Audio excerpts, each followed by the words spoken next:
এক লোক এমন একজন নামকরা পীর সাহেবের কাছে মুরিদ হইল, যেই পীর তার সমস্ত মুরিদদেরকে হাসরের ময়দানে তরাইয়া জান্নাতে নিয়ে যাবেন। সেই লোকটি পীর সাহেবকে 1000 টাকার একটি নোট হাদিয়া দিয়ে খুশি মনে বাড়িতে চলে আসলো, কারণ তার তো আর কোনো চিন্তা নাই, জান্নাত তো তার জন্য ওয়াজিব হয়ে গেছে। কিছুদিন পর হঠাৎ করে পথিমধ্যে সেই পীর সাহেবের সাথে তার দেখা। এমন সময় সেই লোকটি পীর সাহেবকে জিজ্ঞেস করলো, হুজুর আপনি কি আমারে চিনতে পারছেন? তখন পীর সাহেব বলল, না রে ভাই, তোমারে তো চিনলাম না।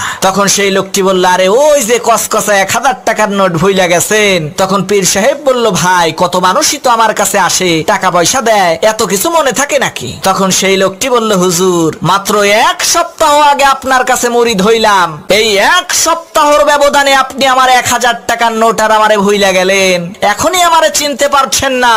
তাহলে সেই কাল হাসরের ময়দানে লক্ষ কোটি মানুষের ভিড়ে আপনি আমাকে কেমন করে চিনবেন? না চিনলে জান্নাতে নিয়ে